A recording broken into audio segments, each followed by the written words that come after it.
meet with us in person. So we're going to record these sessions. As you may know, this game portfolio, I think it's for games and animation students. This is the portfolio class. It meets only on Mondays, not Wednesdays. So we only have to meet on Mondays for an hour. Let me start sharing my screen here.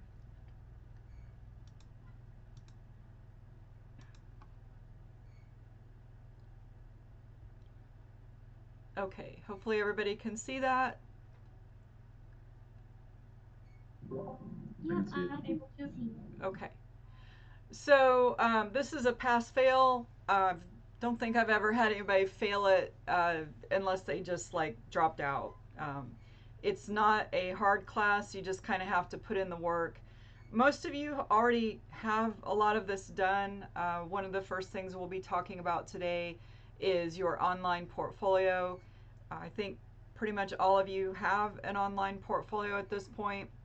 But we're just going to talk about web hosting and options for that and the types of things to focus on for your portfolio. Let's take a look at the syllabus real quick. So there's my information if you need to get in touch with me. This is incorrect. We only meet Mondays, not Wednesdays. So basically, this class focuses on building a plan for your portfolio and getting career ready. Um, so you may have a diverse range of post-graduation plans. I know some of you are animation, some of you are game dev, some of you aren't quite sure yet, or maybe you have a niche specialty. We're going to try to accommodate that variety for you all. It is an opportunity to receive individualized counsel on strategies that are specific to you, how to build a portfolio optimized around your particular focus area. Um, so, everyone here is either game dev or animation, is that correct? I think so. I'm game dev. Okay. And I think all of you are seniors also, so we'll just focus on the 405. The objectives for the course are to identify any remaining gaps in your portfolio, complete your web-based portfolio that has incorporated feedback received from mentors and peers, demonstrate a sufficient number of complete portfolio pieces of appropriate quality, construct a plan for perfecting any remaining pieces, so fill in the gaps, accept and incorporate criticism regarding one's portfolio and completed work, and deliver criticism constructively as appropriate. So, everything that we do every week is review and critique of student portfolios. Um, there will be weekly assignments, well, maybe not always weekly, but there will be regular assignments. There will be regular check ins. And more than anything, it's just a place for all to discuss, get feedback, look at emerging trends, look at what's going on in social media, how to get noticed, how to build your networks, LinkedIn, that sort of thing. So I think all of you have had the first portfolio review class. Is that correct? Yes, I have. Okay. So you kind of know how it goes. So let's just jump into week one. And the first thing I'd like to do is just have you all introduce yourself, say what your major is. If you have a good internet connection, feel free to turn on your camera. So, yeah, introduce yourself. What's your major? What are you interested in doing after you graduate? And we'll just go down the list with Emma. Would you like to start us off? Yeah. So, I'm Emma. I'm a senior studying animation, and I guess kind of what I would want to do after school is work in the film industry. Okay. Thank you, Emma. Um, we'll go next to Casey. Hello, my name is Casey. So I am a senior in animation, and I would like to be a concept artist for either video games, TV, or movies. Okay. And Colton. My camera might not work. I don't think it's gonna work. But anyway, hello, I'm Colton Kirshner. I am a game development and design major, and I would love to work anywhere in the game industry, starting out, whether that's QA or particularly level design or gameplay coding in particular. Okay. One thing we might do if we have time today, since I think some of this will be review, is to have each of you pull up a recent project that you worked on, something that you're particularly proud of. So maybe keep that in the back of your mind. If you have a link to like a YouTube reel or something like that, we could hopefully go over that today. So, welcome everyone. Um, this is the FAQ, which is if you can't meet, let's say you have a schedule conflict, an appointment, something like that, I will be recording each of these sessions each week. So if you miss a class, we do have a student or two that can't meet live. We can be flexible with that. The most important thing to know is that we will be posting in the WIPS channel quite a bit, and it's really important to stay active and comment and give feedback when people post WIPs. Make sure you take the time to support your other students with that feedback and just stay active in there. Also, if anyone comes across helpful links, whether it's a tutorial, a great article that you read, or a job, especially job postings, internships, feel free to put those in the links to resources channel here. So this class is all about building a strong online portfolio, focusing your artist biography or your about section on your website, perfecting your professional social media channels like LinkedIn, YouTube. There's a new social media app that's gaining popularity now called Blue Sky. I haven't explored it a whole lot. I'm on there a little bit, but it is an emerging social media place. And then developing a strong portfolio of works, 10 to 20 highly professional pieces. Also, your personal branding. So many of you have had classes with me where you worked on your professional brand, whether it's a logo, your colors, your social media posts, things like that. So all of that goes into your professional personal brand. So each week you're given assignments on Brightspace, and I'll assign a grade just as I always do. And at the end of the semester, assuming you get a C or better, you pass the class. So this will probably be a low intensity type of class. Hopefully it'll be fun. But we do have to like keep up on it and do the things in Brightspace. So that's the FAQ. You can read the syllabus for more detailed information. Let's take a look at this web hosting comparison chart. Let's see. So you probably all already have a website, um, but you may or may not be happy with it. You may be wondering if there's other options out there. There are a lot of companies to choose from. So this is kind of a chart, and it is by no means exhaustive. I mean, there are a ton of other companies out there, but you want to look at what is the price per month, how many sites you can have for that price, how much traffic you can have, how much disk space you can have, and any other details. So let's just ask everybody, who are you using? And I'll start by saying I use SiteGround. Part of the reason I use SiteGround is I like to use WordPress, and they kind of built their platform using WordPress. Like that's their go-to. You could upload a straight up HTML website there, but They have a lot of support and templates for WordPress. I have a developer package. I think I pay like $255 a year, and I can have like unlimited websites. Anytime I think of a different website I want to have, I just register a domain name and put up a new website.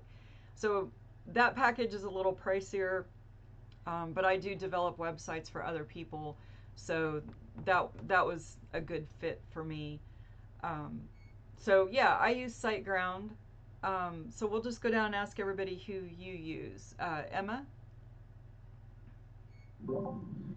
I use Weebly. Okay. And do you use the paid version or is it a free version? I recently paid for my own domain. Okay. So, yeah, now I'm paying for it. That's good. Having your own custom domain is really important. So that's good. And do you like how it functions?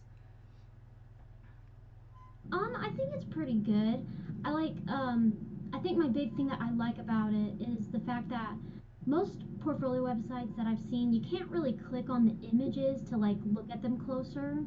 And Weebly kind of allows that with the gallery function. Mm-hmm. And so it's pretty nice. Well, that's good. Okay. And Casey, what web hosting service are you using? I am using uh, Wix, and I don't pay for mine at the moment. I might do some like payment comparisons with the website that you're on right now and see which one I like better. Okay.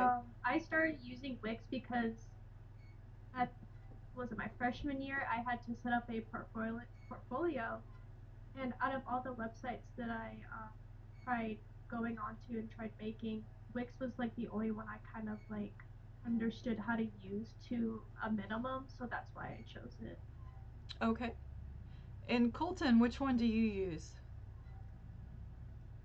To make my portfolio, I use Wix. I looked into getting a domain through Wix, but it was just a little too, I mean, it wasn't super expensive, but it was more than I was willing to pay at the time. So I do have a general question with what's on the screen right now, with those like web hosting comparisons. Can I have a website made through Wix and then pay like Bluehost or something to host that website made on someone else? I don't think so because Wix has their own sort of WYSIWYG drag and drop um, software, or how, it's their own web app, and they don't make it easy. As far as I know, they don't make it easy to convert that to, say, a WordPress site. Um, Okay. One thing you can do is to simply download your entire website. Um, you can always like right click and where is it? You can save as, and it will save it as an HTML page.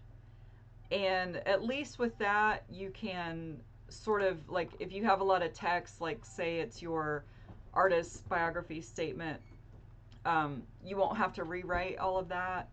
But as far as like the photo galleries and things like that, um, I you should probably look into it, but I don't think it's quite that easy to just transfer it to another site. Um, Okay. I was just curious. yeah, companies like Wix or Weebly or probably even Squarespace, they all have their own proprietary code, and it's not just straight HTML. I don't think that's something you might want to look into. Um, my website is WordPress. It's based on a WordPress engine, and so I could go in and let's see if I can get to the admin. I blew out all my cookies. I'll pull that up later. I don't remember the password and everything.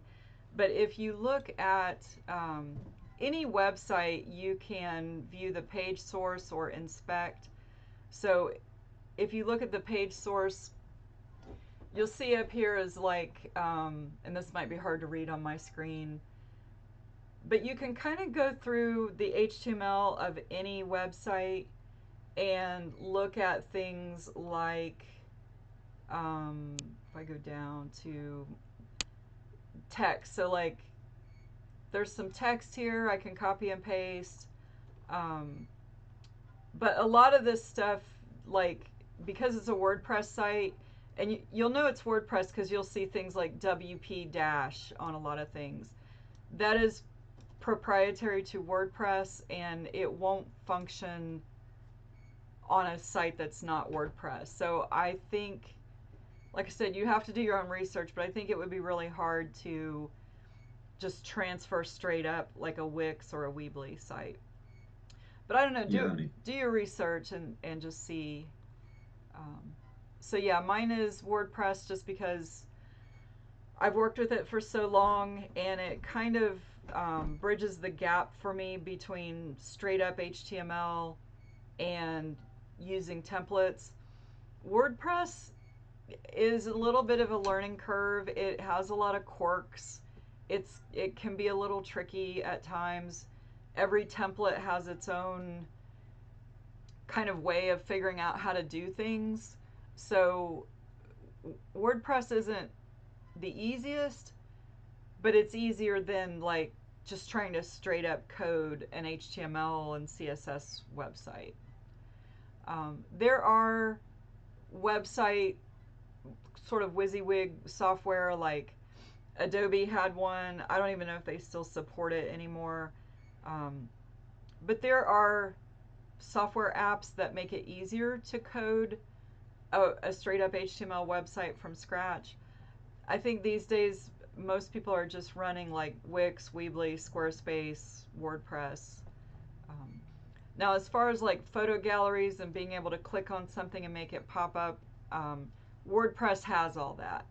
There's a ton of plugins. There's different styles of image galleries. So, and you can always get a free, if you want to experiment, you can get a free WordPress site. You have to go straight to WordPress.com. And you can start with a free WordPress site the same way you can like a free Weebly site. So you might want to just play around if you're interested in learning what WordPress can do. Just start with a free one, and it will be like yourdomain.wordpress.com, and you can start playing around with WordPress and trying different templates there and see if you like it, if that's something you want to look into. So let's go back. So that's kind of the hosting comparison chart. Here's a little bit more discussion on how to choose web hosting. So some things you want to look for is, obviously, especially when you're first starting out, is price. So you'll want to look at price comparisons. Look at the pros and cons of free versus paid sites. The biggest advantage for paying for a site to me is it looks more professional to have a domain name that isn't mysite.weebly.com or .wix.com or whatever. It is just straight up your domain, and that gives it just a little bit of a almost a subconscious legitimacy that you are taking it seriously and that you have your own domain name. If they see that you're just using a free site, I think the assumption is that you're still a student, and so they might, subconsciously have a bias against that. Um, so here's some things about what experts recommend that you look for. How much hand holding do you need? So do you need a lot of customer service? Are you the kind of person that has a hard time reading the documentation and getting things to work? I will say I've had mixed results with SiteGround. I paid them like $30 to migrate all my content from a previous host because I had 2 or 3 different websites, and it was worth it to me to just say, you migrate all this for me. and they did a pretty good job with that. But lately, I have 3 different websites. They all run on SiteGround. Only one of them has a problem with the email. The email just isn't working on that one website. And I've gone round and round with customer service, and basically they just send me a link to the FAQ. To the FAQ. So their customer service is a call center in India, and it's not very individualized. I think you'll find that with most of the bigger companies like Bluehost and all of those. It's really hard to get one-on-one help with things. So if you're someone who wants a lot of hand-holding, that's something you might want to look for as part of your criteria. How much traffic do you think you'll have? Most of us don't really have that much traffic. 10,000 impressions is probably plenty. If you have 10,000 people looking at your site, you're doing really well. So unless you're a big company, I wouldn't worry too much about the amount of traffic. One thing you probably do want to pay attention to is your storage limit. So SiteGround, as you may have seen, they have 10 gigabytes, I think, is my limit. So I could easily upload a big video or a video game for 10 gigabytes. That's a lot of storage. So think about, especially if you're uploading a video game package or a longer animation. Of course, those kind of movies can just be hosted at YouTube. But if you're going to need to upload a lot of big files, you might want to consider what your storage limit is. What types of servers? You're probably just going to be doing a shared server. So sometimes when you go to sign up for a web host, they're going to ask if you want a dedicated server or a shared server. I don't see any reason why anyone who is just like hosting a student portfolio should pay for a dedicated server. That's usually a company that wants to control their own server, and they probably have lots of different websites under their name, and they need a lot of security. Most of us, even myself, that I have a sort of a developer package, it's still running on a shared server. I just pay to have like a larger carve out of that share. So you probably don't need a VPS or virtual private server. That's kind of like renting your own server, and that's probably overkill for most people. Cloud servers, Amazon Web Services, so AWS, you may have seen that, or Microsoft Azure. Has anyone had an experience with those? There used to be a professor that had people use AWS.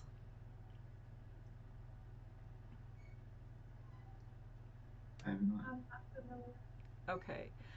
I tried using it one time and found it like really clunky and hard to get around, and I gave up after an hour. So, yeah, I don't have any helpful tips for AWS or Azure. Beware of unlimited offers. They'll offer you unlimited storage for a few dollars a month. Um, there might be something like throttling your performance, or if you get too much traffic, they start turning people away. I've never had that issue, but I don't really have a high volume of traffic. I would say the thing that you want to pay attention to more so is beware of an introductory offer. When I signed up for my developer package, it was really inexpensive. It was like $50 for the year, and I was like, cool, I can have unlimited websites for $50 a year. And then the next year, after that first year expired, my bill shot up to like $250. So just be aware that like that introductory price is not the long-term price. Choose a portable content management system to avoid lock-in. So again, that's if you have Wix, if you have Weebly, if you have Squarespace, you might be locked into those because they're not transportable. Whereas like WordPress, the sites that I had SiteGround migrate for me, they were WordPress sites. So WordPress can go on just about any web host. They all have WordPress servers. Own your own domain name. Uh, all fledgling businesses should own their own domain. That way you can change providers if needed. So if SiteGround suddenly went out of business one day, I still own my domain name. You can sort of have a more professional sounding name that way. No one else can take that name from you as easily if it's registered. So there's a lot of reasons to go ahead and spring for your own domain name, and you can have it for life if you want to. Any questions or discussion on that?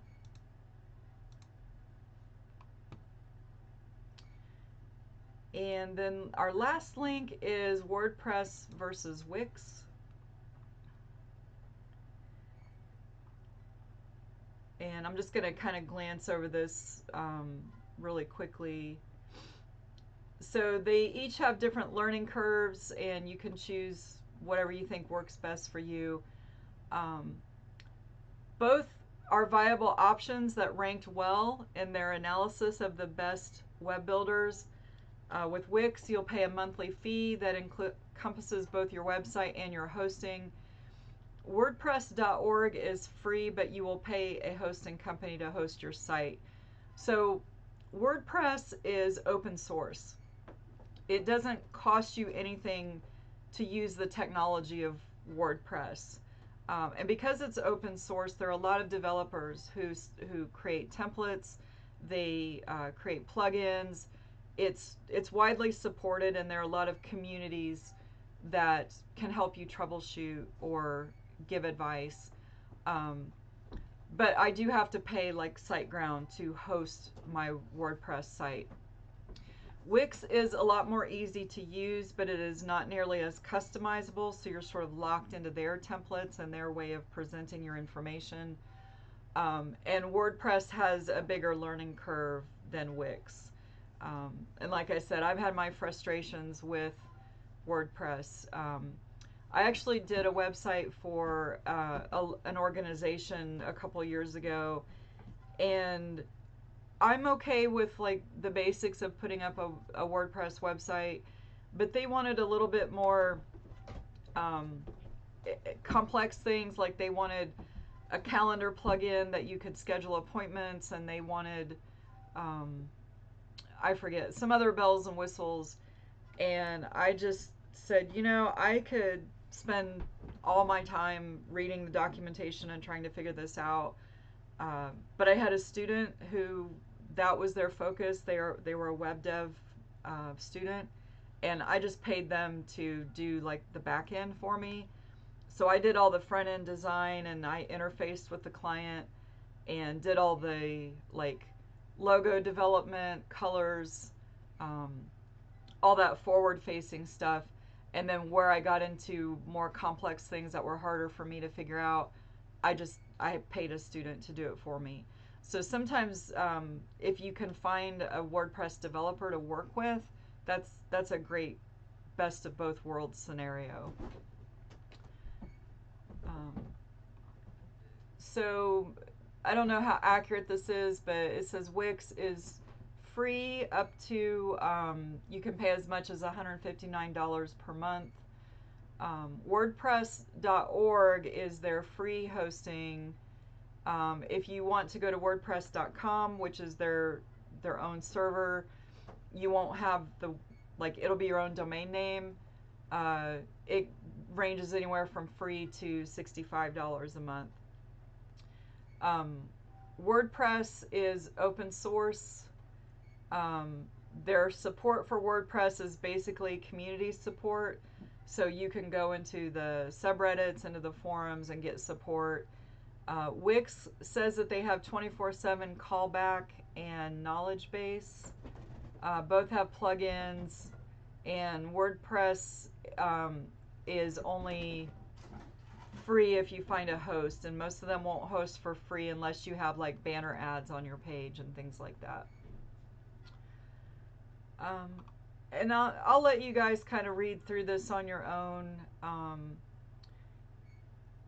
It says you can use custom HTML and CSS with Wix, and you do this with what Wix calls a custom element. Um, I've never tried it on Wix. I'm not sure how much you might need custom HTML and CSS, but they say it is popular. I've used custom HTML and CSS with WordPress from time to time. It's pretty easy, it's pretty straightforward if you're familiar with HTML and CSS. So in general, Wix is considered easier, more user-friendly, sort of drag and drop.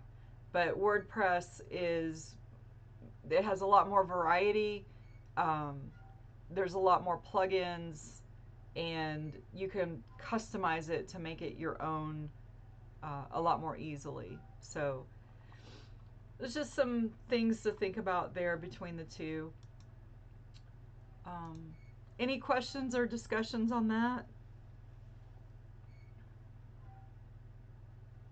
Nothing for me. Okay. So your lab this week is simply to um, have your portfolio website, which I think pretty much all of you already do.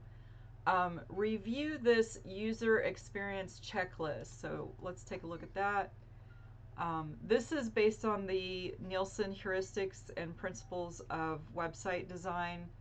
So you're going to open up this user experience checklist, and you're just going to go through and sort of check off for yourself for your portfolio.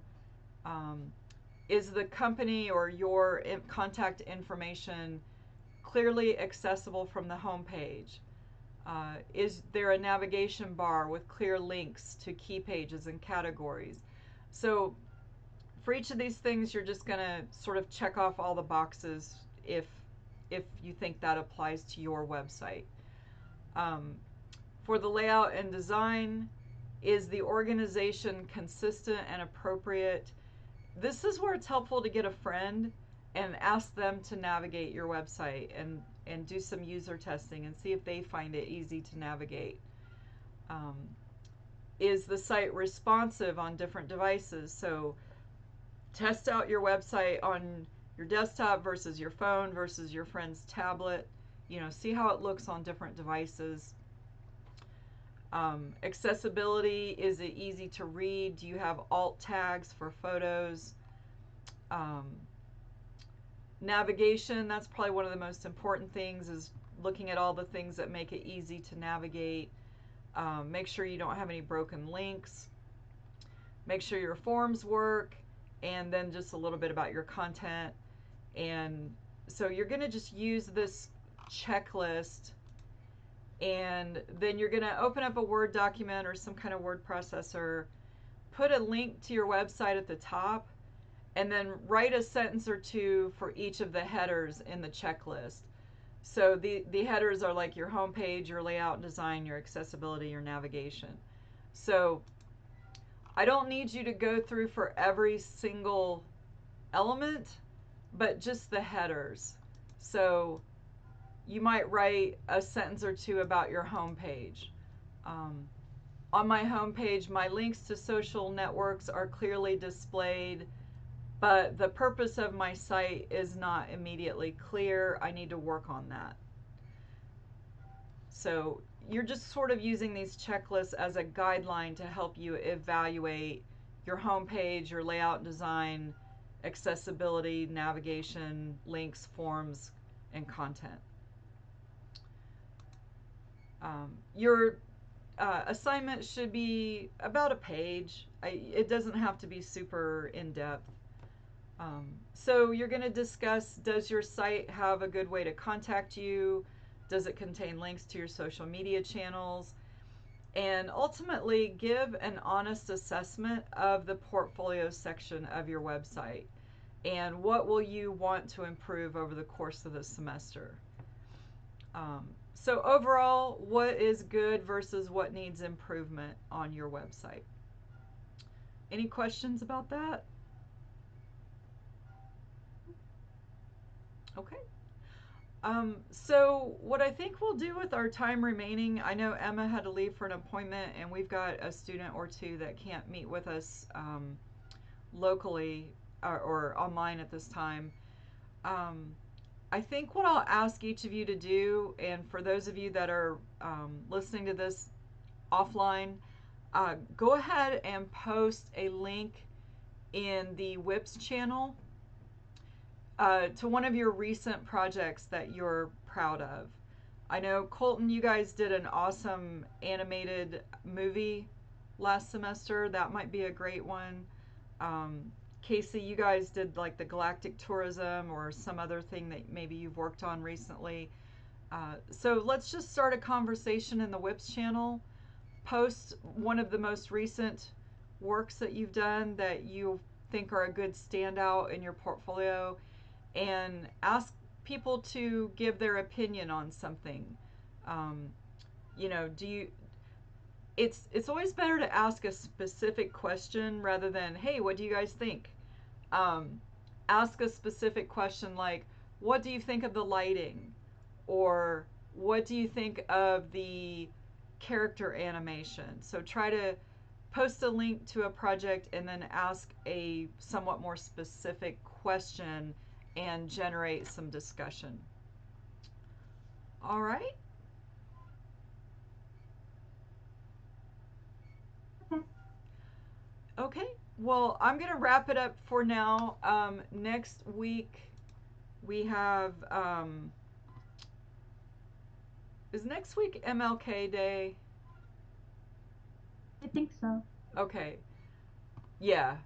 So we'll do this one offline. We won't meet live for this class, but I'll send out a reminder. You just want to look through these resources, and then there's a job research paper.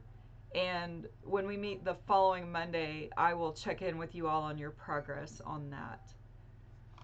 So for this week, your assignment is the website portfolio evaluation, and post something in the WIPS channel. Okay, sounds good. All right, everybody have a good afternoon. See you later. You too. Bye. Bye. Have a good afternoon. Bye.